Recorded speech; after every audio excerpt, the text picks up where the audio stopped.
ini kelompok kami mendapat materi tentang pengantar gambar radiologis. Yang pertama itu generator X-ray. Dalam lingkungan klinis, radiografi sinar X diperoleh dengan menggunakan generator sinar X yang memiliki tabung sinar X. Pada dasarnya adalah katup dioda vakum dengan tabung gelas yang dievakuasi yang mengandung dua elektroda yang disebut anoda dan katoda. Anoda ditempatkan agak jauh dari katoda, ditahan pada potensial positif relatif terhadap katoda dan menarik elektron-elektron ini. Pada tegangan rendah, beberapa elektron mengalir keluar dari ruang muatan dan mencapai anoda. Sementara katoda terus melepaskan elektron, akibatnya arus ditetapkan dari katoda ke anoda. Beda potensial antara anoda dan katoda dibuat sedemikian rupa sehingga mencapai angka yang cukup untuk membuat elektron melompat dengan kecepatan tinggi. Setelah katoda diberi energi, biasanya itu 1000 volt. Setelah elektron pada katoda melompat dan menghantam filamen pada anoda, terjadilah sinar X yang terjadi dengan mekanisme sinar X karakteristik ataupun Bremsstrahlung. Karena filamen pada anoda dimiringkan ke bawah, foton sinar X akan menuju ke bawah, keluar dari pesawat sinar X lalu melewati jaringan yang dipotret. Bayangan atau citra pun terbentuk pada film yang diletakkan di bawahnya. Terlihat jelas di sebelah kiri ada gambar generator sinar X itu sendiri. Yang di bawah itu adalah ilustrasi pancaran sinar X-nya.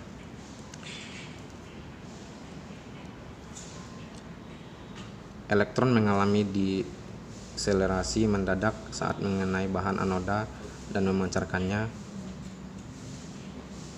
Bremsstrahlung, kata Jerman untuk radiasi putus. Ini membentuk spektrum kontinu dengan energi maksimum yang sama dengan energi kinetik elektron yang mengalami anoda. Beberapa elektron ini mengenai atom anoda dan mengionisasi mereka yang kemudian mengionisasi dan memancarkan sinar X khas dengan garis-garis diskrit dalam spektrum.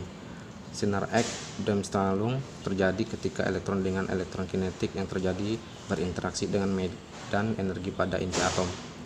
Karena inti atom ini mempunyai energi positif dan energi X Bremsstrahlung terjadi ketika elektron dengan energi kinetik yang terjadi berinteraksi dengan medan energi pada inti atom. Karena inti atom ini mempunyai energi positif dan elektron mempunyai energi negatif, maka terjadi hubungan tarik-menarik antara inti atom dengan elektron.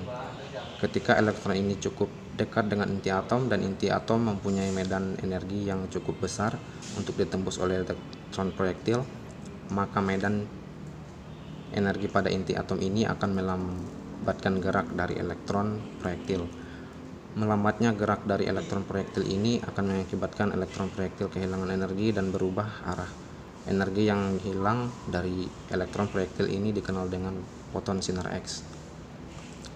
Terlihat jelas bahwa di sebelah kiri ada gambar generator X-ray, yang dimana gambar elektron yang mengenai daerah anoda mungkin dapat memancarkan Bremsstrahlung atau menyebabkan emisi sinar X. Next. Atenuasi itu sendiri adalah penguraian intensitas dari sinar X yang melewati suatu bahan yang dapat disebabkan karena penyerapan foton atau pengamburan foton dari sinar X. Atenuasi dilambangkan dengan Q dalam arti kemiringan, di mana 1/Q adalah fraksi dari energi gelombang yang hilang. Setiap cycle saat gelombang tersebut melambat sehingga Q rendah berarti lebih teratenuasi dan Q tinggi berarti sedikit teratenuasi. 1. Jenis interaksi utama. Sinar insiden sinar X berinteraksi dengan materi yang ditempatkan di jalurnya melalui efek fotolistrik dan hamburan foton. Untuk sinar X energi rendah, efek fotolistrik mendominasi, sementara hamburan foton berlaku dalam kasus-kasus yang tersisa. Ketika energi sinar X atau sinar gamma lebih tinggi dari nilai ambang 1020 MeV.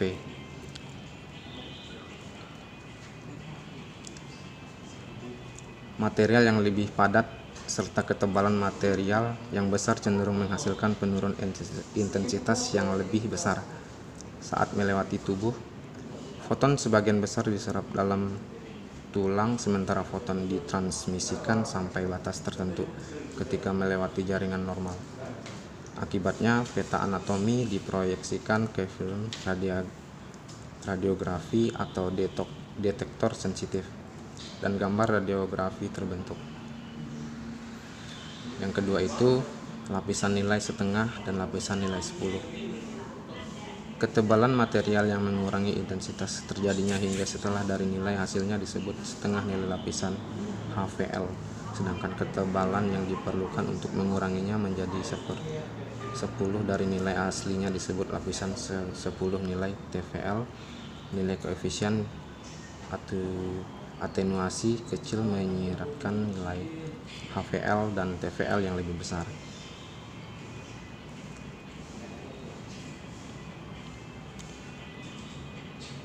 Kolimator. Untuk pencitraan medis, sinar X yang berbeda harus dibatasi untuk membatasi bidang pandangan yang diinginkan, VOV.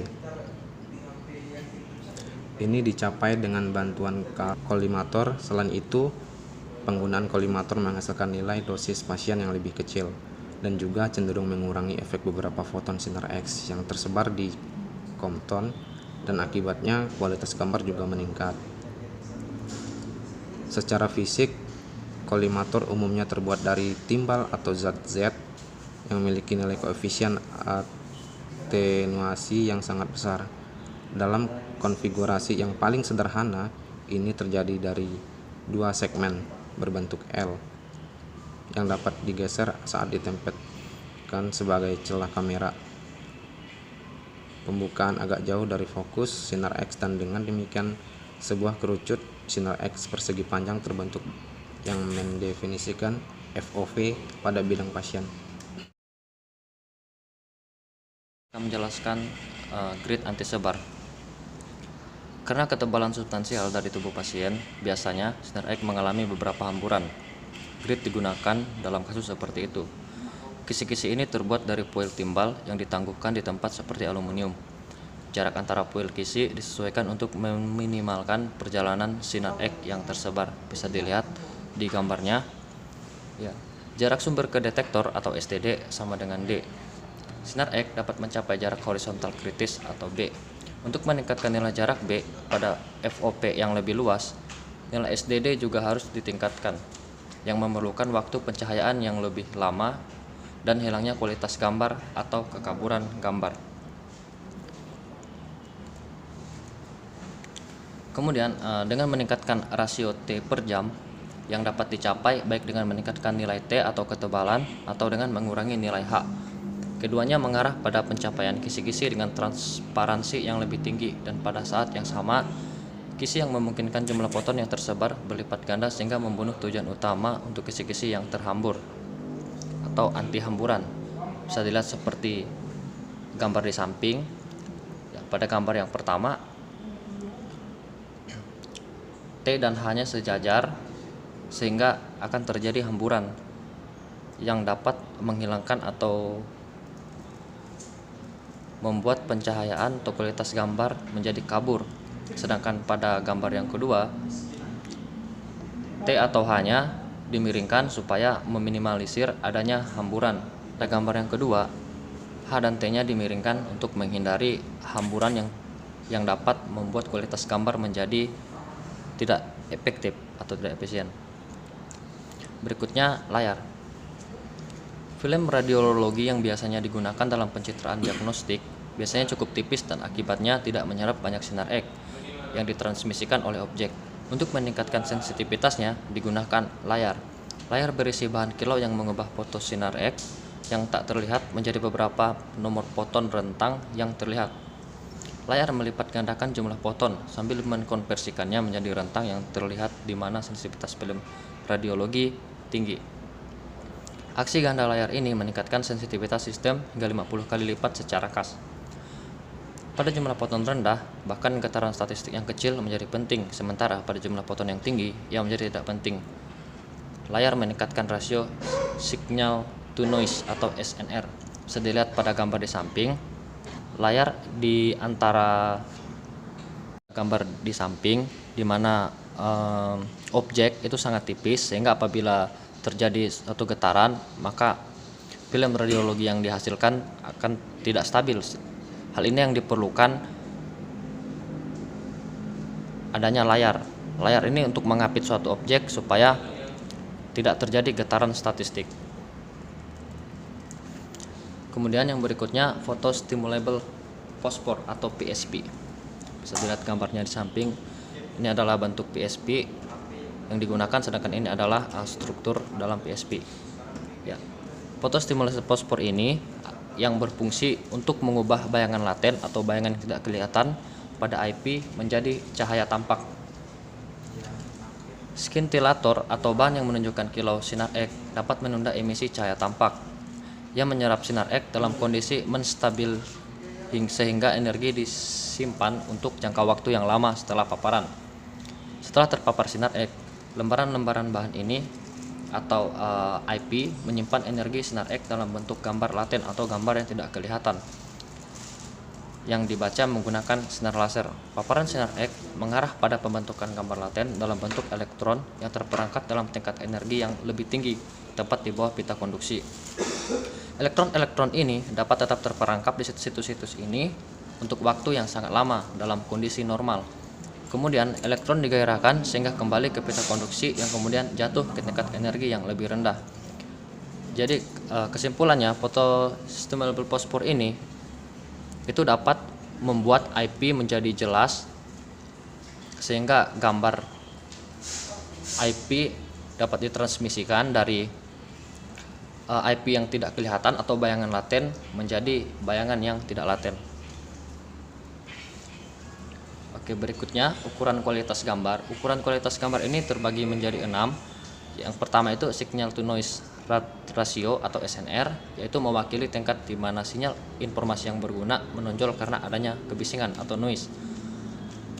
Yang kedua, resolusi spasial atau SR, yaitu kemampuan film radiografi untuk menunjukkan dua objek yang berjarak dekat secara terpisah atau disebut sebagai resolusi spasial atau SR. Kemudian fungsi penyebaran titik disebut fungsi penyebaran titik PSF, yaitu adalah HY fungsi penyebaran titik atau PSF. Kemudian yang keempat yaitu fungsi penyebaran garis. Fungsi penyebaran garis ini yaitu mengukur fungsi sebaran tepi dengan bantuan sebuah piring ditempatkan di jalur sinar X. Kemudian yang kelima yaitu fungsi transfer modulasi, yaitu membawa PSF domain spasial ke domain frekuensi, membuatnya lebih mudah untuk menggabungkannya. Jadi fungsi transfer modulasi ini adalah untuk menggabungkan PSF domain spasial ke domain frekuensi. Kemudian yang terakhir yaitu rasio kontras kebisingan, yaitu yang berfungsi untuk meningkatkan kualitas gambar. Kemudian yang terakhir yaitu adalah proyeksi tomografi. Bisa dilihat gambarnya, ada gambar A dan gambar B. Kelemahan utama dari radiologi konvensional termasuk ketidakmampuannya untuk membedakan antara benda-benda yang diperluas ke arah sinar X dan bahan dengan kepadatan tinggi. Keduanya dapat menghasilkan hasil yang sama pada film radiologi. Kemudian kelemahan lain adalah ukuran gambar pada film radiografi yang tergantung pada lokasi objek. Jika tidak dekat ke titik fokus, ukuran gambar akan lebih besar, dan jika lebih dekat dengan film radiologi, ukurannya menjadi lebih dekat ke ukuran sebenarnya. Kedua keterbatasan ini diatasi dalam teknik pencitraan tomografi. Nama tomo berasal dari bahasa Yunani yang artinya bagian atau potongan. Dalam tomografi, proyeksi intensitas sinar X dalam arah tegak lurus terhadap arah penglihatan digunakan untuk merekonstruksi peta kepadatan objek. Jadi kesimpulannya, penggunaan proyeksi tomografi ini adalah untuk mengatasi kelemahan-kelemahan yang ada dari radiografi konvensional. Baiklah, sekian presentasi dari kami. Atas perhatiannya kami ucapkan terima kasih.